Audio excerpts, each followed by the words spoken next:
అందరికీ నమస్కారం. సంతోషం ఫిల్మ్స్ కి స్వాగతం. ఈ రోజు సినిమా విషయాలు తెలుసుకునే ముందు సంతోషం సురేష్ యూట్యూబ్ ఛానల్ ని, సంతోషం అప్డేట్స్ యూట్యూబ్ ఛానల్ ని, ఈ రెండు ఛానల్ సబ్స్క్రైబ్ చేసుకోండి.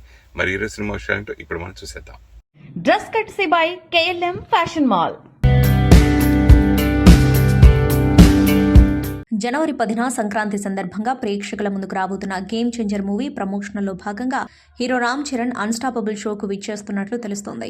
ఈ విషయంపై ఆహా ఓటీటీ సంస్థ ఎక్స్ వేదికగా అధికారిక ప్రకటన చేసింది.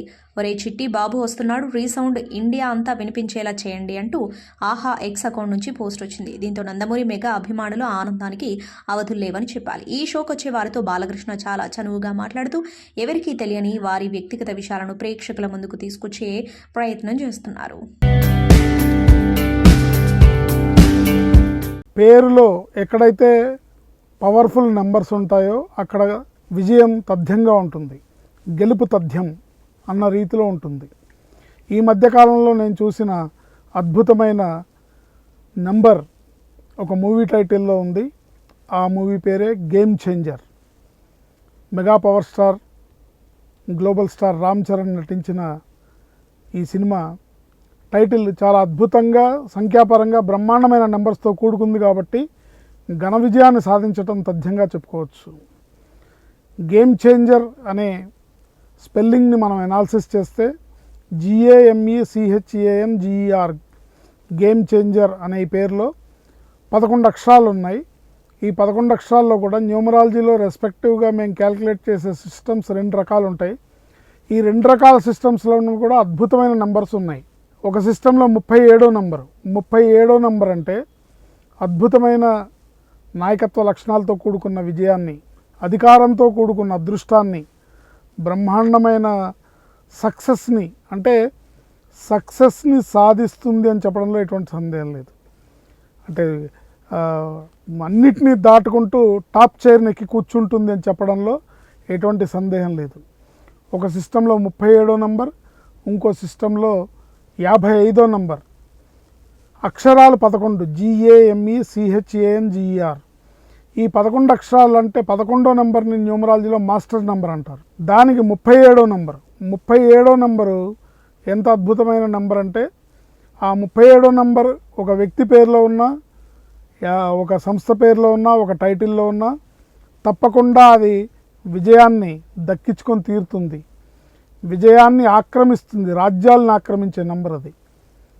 సాధారణంగా అలాంటి నెంబర్ ఒక వ్యక్తి పేరులో ఉంటే ఆ వ్యక్తి చాలా సాధారణమైన స్థాయి నుంచి అసాధారణ స్థాయికి వెళ్తాడు. ఇవాళ గేమ్ చేంజర్ సినిమా పరిస్థితి కూడా అంతే. మొదట్లో పెద్దగా బజ్ లేకపోయినా ఈ సినిమా ఫంక్షన్స్ జరిగే కొద్ది రిలీజ్ నాటికి చాలా పెద్ద బజ్ క్రియేట్ అయ్యి బ్రహ్మాండమైన ఓపెనింగ్స్ వస్తాయి. ఎందుకంటే ఇందులో నెంబర్స్ మాట్లాడుతున్నాయి. ఎవరో చెప్పారు, ఇప్పుడు ఆ సినిమా బాగుంటుందని డైరెక్టర్ చెప్పచ్చు, మ్యూజిక్ డైరెక్టర్ చెప్పచ్చు, లేకపోతే ప్రొడ్యూసర్స్ చెప్పచ్చు. కానీ ఇందులో నెంబర్స్ మాట్లాడుతున్నాయి. ఆ నెంబర్స్ మాట్లాడిన భాషనే నేను మీకు చెప్తున్నాను. ఒక సిస్టంలో 37వ నెంబర్, ఇంకో సిస్టంలో 55వ నెంబర్. 55వ నెంబర్ కూడా మాస్టర్ నెంబర్. 55 అన్నా టోటల్ 1, 37 అన్నా టోటల్ 1. ఈ టోటల్ 1 అనే నెంబరు తర్వాత 11 అక్షరాలంటే 2వ నెంబరు. అంటే సూర్యచంద్రులు, అంటే చంద్రుల్లో ఉన్న చల్లదనం, ప్రశాంతత, ఆకర్షణ, సూర్యుల్లో ఉన్న పవర్, ఎనర్జీ, ఇలా ఈ సినిమా ఈ నెంబర్స్తోని తప్పకుండా అద్భుతమైన విజయాన్ని సాధిస్తుంది. ఈ సినిమా డైరెక్టర్ శంకర్ గారికి, అలాగే గ్లోబల్ స్టార్ రామ్ చరణ్ గారికి, దిల్ రాజు గారికి కూడా బ్రహ్మాండమైన, దిల్ రాజు గారికి ఏమో లాభాల పంటని, హీరో గారికి బ్రహ్మాండమైన సక్సెస్ని, శంకర్ గారికి డెఫినెట్గా కంబ్యాక్ ఫిలిం అవుతుంది అని ఖచ్చితంగా ఈ నెంబర్స్ని బట్టి చెప్పచ్చు. తన నటనతో తమిళ తెలుగు సినిమా ప్రేక్షకులకు ఎంతో చేరువయ్యారు సీనియర్ నటుడు నాసర్. తాజాగా ఆయన ఓ ఇంటర్వ్యూలో మాట్లాడుతూ తన కుమారుడికి గతంలో జరిగిన యాక్సిడెంట్ రోజులను గుర్తు చేసుకున్నారు. యాక్సిడెంట్ వల్ల తన కుమారుడు 14 రోజులు కోమాలో ఉన్నట్లు తెలిపారు. స్పృహలోకి వచ్చాక తల్లిదండ్రుల పేర్లు కాకుండా హీరో విజయ్ పేరు చెప్పినట్లు వివరించారు. 2014లో యాక్సిడెంట్ జరిగినట్లు తెలిపారు. వారి జీవితాలను తమిళ స్టార్ హీరో విజయ్ ఎంత ప్రభావితం చేశారో వెల్లడించారు. నా కుమారుడికి జరిగిన యాక్సిడెంట్ ఎంతో బాధాకరం. అయితే అతడు ఆ ప్రమాదం నుంచి ధైర్యంగా బయటకొచ్చారు. అతడు విజయ్కు వీరాభిమాని. అని తరచూ దళపతిని అనుకరిస్తూ ఉంటాడు. అలా చేయడమే యాక్సిడెంట్ సమయంలో అతడి జ్ఞాపక శక్తిని నిలిపింది. కోమాల నుంచి స్పృహలోకి రాగానే మా పేర్లు చెబుతాడేమో అనుకున్నాం, కానీ విజయ్ పేరు చెప్పాడు. వైద్యులు విజయ్ సినిమాలను, పాటలను చూపారు. అతడిలో వచ్చే మార్పులను గమనించాం. ఈ విషయం తెలుసుకున్న విజయ్ మా అబ్బాయిని కలిశారు. అప్పటి నుంచి వాళ్ళిద్దరూ మంచి స్నేహితులయ్యారు. మా అబ్బాయికి ఇష్టమైన సంగీత వాయిద్యాన్ని విజయ్ గిఫ్ట్గా ఇచ్చారు. అందుకే విజయ్ ఎప్పటికీ నాకు ప్రత్యేకం. ఆయన మా జీవితంలో ప్రత్యేక పాత్ర పోషించారు అని అన్నారు.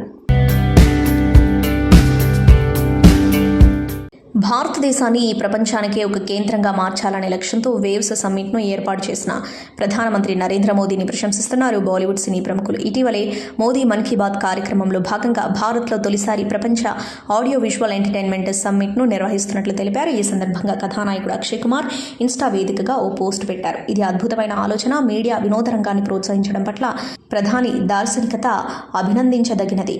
ఆయన ఏర్పాటు చేసిన ఈ వేవ్స్ 2025 సమ్మిట్ వినోద పరిశ్రమ మొత్తం కలిసి రావడానికి ఒక అద్భుతమైన ప్రపంచ వేదికగా ఉంటుందని ఆశిస్తున్నారని పేర్కొన్నారు. బాపు సినిమాతో ప్రేక్షకులని అలరించేందుకు సిద్ధమవుతున్నారు నటుడు బ్రహ్మాజీ. ఆయన ప్రధాన పాత్రలో నటిస్తున్న ఈ చిత్రాన్ని డైరెక్టర్ దయా తెరకెక్కిస్తున్నారు. రాజు సిహెచ్ భానుప్రసాద్ రెడ్డి సంయుక్తంగా నిర్మిస్తున్నారు. ఆమని అవసరాల శ్రీనివాస్, బలగం సుధాకర్ రెడ్డి తదితరులు కీలక పాత్రలు పోషిస్తున్నారు. ఈ చిత్ర ఫస్ట్ లుక్ ను నటుడు నిర్మాత రానా దగ్గుబాటి విడుదల చేశారు. నిజ జీవిత సంఘటనల స్ఫూర్తితో అల్లుకున్న కథ ఇది. ఓ వ్యవసాయ కుటుంబానికి సంబంధించిన భావోద్వేగభరితమైన ప్రయాణంగా ఉంటుంది. డార్క్ హ్యూమర్, గాఢమైన భావోద్వేగాలతో అందరినీ అలరిస్తుంది అని ఈ చిత్ర వర్గాలు తెలిపాయి. ఈ సినిమాకి AR ధ్రువన్ సంగీతం అందిస్తున్నారు. సంధ్యా థియేటర్ తొక్కిసలాట ఘటనలో మహిళ మృతి చెందడం, అల్లు అర్జున్పై కేసు, అరెస్ట్ చేయడం, సీఎం రేవంత్ రెడ్డి అసెంబ్లీలో ప్రకటన చేయడం వంటి అంశాలపై AP deputy CM Pawan Kalyan పూర్తి స్థాయిలో స్పందించారు. దీనిపై ప్రముఖ నటి కస్తూరి స్పందించారు. పెద్దరికం అంటే పవన్ ఎంతో ఖచ్చితత్వంతో, పరిణితితో కూడిన ప్రకటన చేశారు. ఎక్కడా పక్షపాతం లేదు, ఎక్కడా కాంప్రమైజ్ కాలేదు అంటూ కస్తూరి ట్వీట్ చేశారు. సంధ్యా థియేటర్ విషాద ఘటనను గతానికి వదిలేసి 2025లోకి అడుగు పెడదామని కస్తూరి పిలుపునిచ్చారు. త్వరలోనే హీరో యష్ పుట్టినరోజు రానుంది. దీంతో అభిమానులు యష్ పుట్టినరోజును గ్రాండ్గా జరుపుకునేందుకు ఏర్పాట్లు చేస్తున్నారు. అయితే గత ఏడాది జరిగిన విషాద సంఘటనలను దృష్టిలో ఉంచుకుని యష్ తన అభిమానులకు ఒక ప్రత్యేక సందేశం పంపాడు.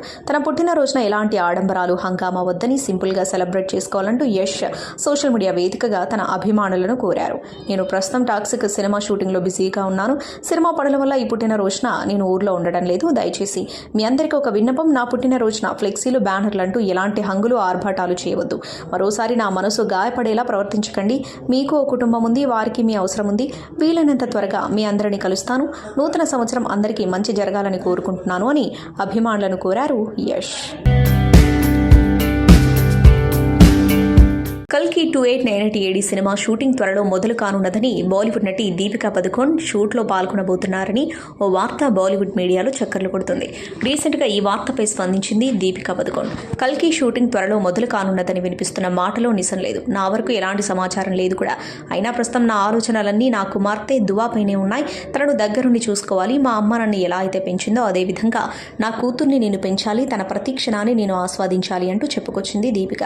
ఇదిలా ఉంటే కల్కి Part 2 ప్రోగ్రెస్ గురించి ఇటీవలే ఆ చిత్ర నిర్మాతల్లో ఒకరైన స్వప్నదత్ మీడియాతో మాట్లాడారు. ప్రస్తుతం ప్రీ ప్రొడక్షన్ వర్క్ జరుగుతున్నది.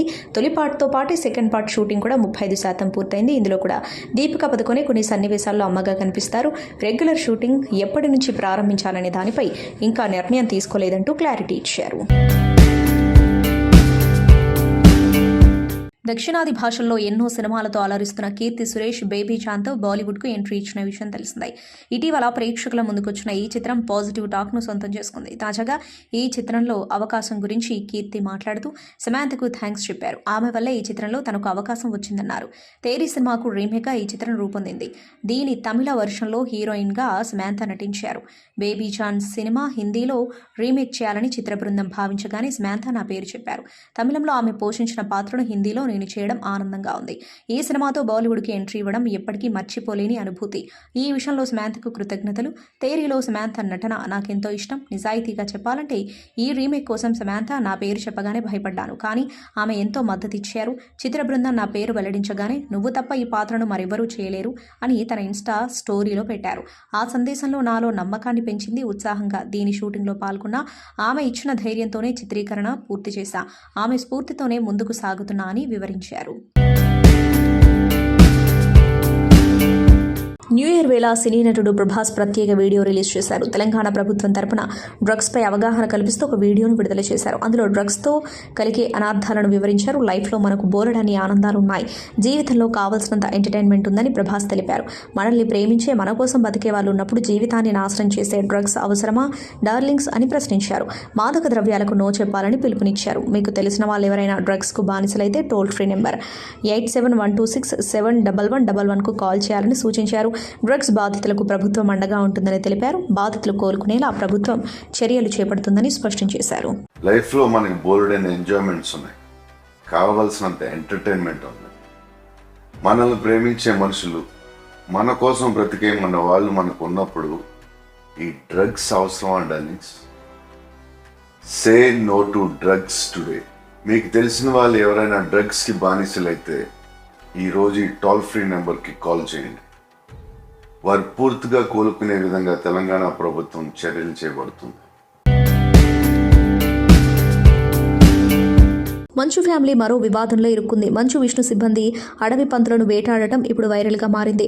హైదరాబాద్ జల్పల్లిలోని అటవీ ప్రాంతంలో మంచు విష్ణు మేనేజర్ కిరణ్ చిట్టడవి పందులను వేటాడాడు. హైదరాబాద్ జల్పల్లిలోని అటవీ ప్రాంతంలో మంచు విష్ణు మేనేజర్ కిరణ్ చిట్టడవి పందులను వేటాడాడు. వేటాడిన అడవి పందిని ఎలక్ట్రీషియన్ దేవేంద్ర ప్రసాద్ బంధించి తీసుకొచ్చాడు. అడవి పందిని వేటాడి తీసుకెళ్లినట్లు మేనేజర్ కిరణ్, ఎలక్ట్రీషియన్ ప్రసాద్పై ఇప్పటికే పలు ఆరోపణలు వచ్చాయని మంచు మనోజ్ తెలిపారు. వారిద్దరి చర్యలను తప్పుపడుతూ పలుమార్లు అభ్యంతరాలు కూడా వ్యక్తం చేశారని చెప్పారు. అయినప్పటికీ వారిద్దరూ పట్టించుకోకుండా ఇలాగే చేశారని చెప్పారు.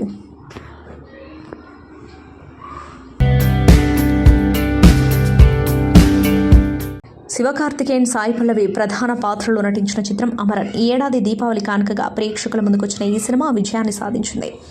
2014లో జమ్మూ కాశ్మీర్లో ఉగ్రవాదులతో పోరాటం చేస్తూ అసువులు బాసిన వీరుడు మేజర్ ముకుంద్ వరదరాజన్ జీవిత కథతో రూపొందిన ఈ చిత్రంపై ఇప్పటికే ఎంతో మంది స్టార్స్ ప్రశంసలు కురిపించారు. తాజాగా నటి జాన్వీ కపూర్ ఈ చిత్రంపై రివ్యూ ఇచ్చారు.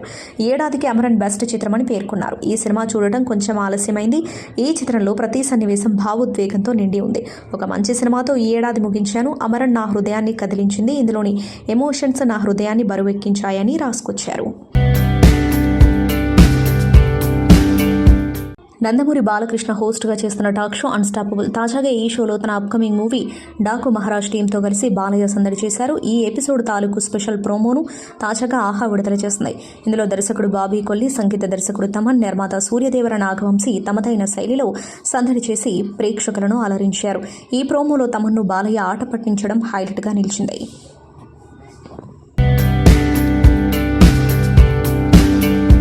గుంటూరు కారం సినిమాలో మీనాక్షి చౌదరి పాత్ర నామమాత్రంగానే కనిపిస్తుంది. కానీ గ్లామర్ పరంగా ఆమె అందరి దృష్టిని ఆకర్షించింది ఈ సినిమాతోనే. ఇక ఇటీవల వచ్చిన లక్కీ భాస్కర్ సినిమా హిట్ కావడం కూడా ఆమె కెరియర్కి హెల్ప్ అయింది.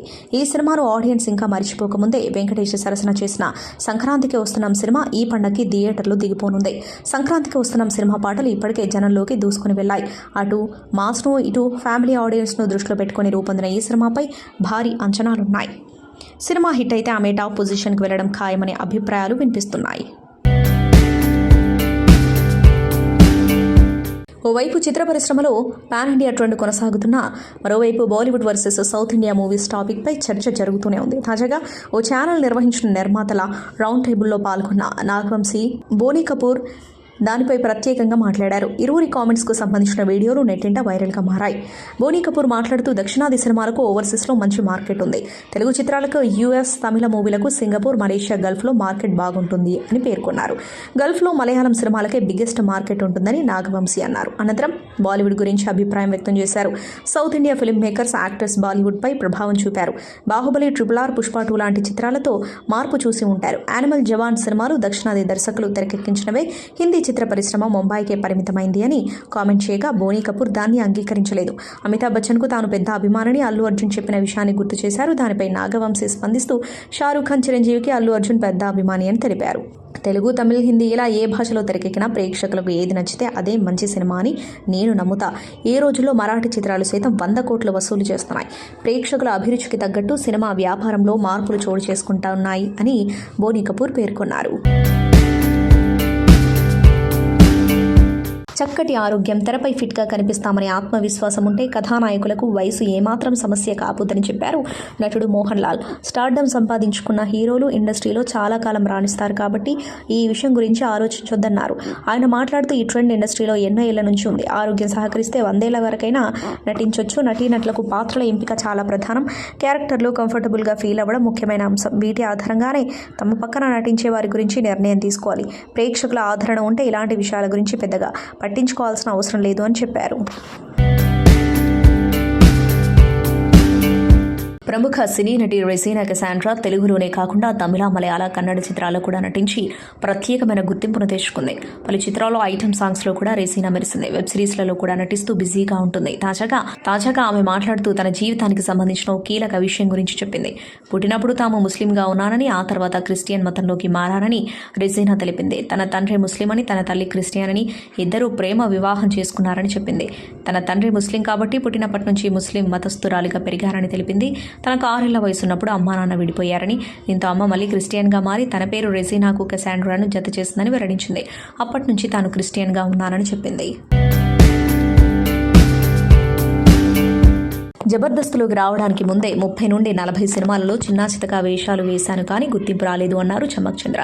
జబర్దస్త్లో నా టైమింగ్ నచ్చడంతో నన్ను టీం లీడర్ను చేశారు. అప్పటి నుంచి మరింత కష్టపడ్డాను. స్క్రిప్ట్ రాసుకోవడం, రిహార్సల్స్ చేయించడం, స్కిట్కి తగినట్టుగా బాడీ లాంగ్వేజ్ మార్చుకుంటూ వెళ్ళాను. భార్యాభర్తలకు సంబంధించిన స్కిట్స్ నాకు ఎక్కువ పేరును తెచ్చిపెట్టాయి. అప్పట్లో అందరికంటే కూడా నా పారితోషికం ఎక్కువగా ఉండేది అని చెప్పాడు.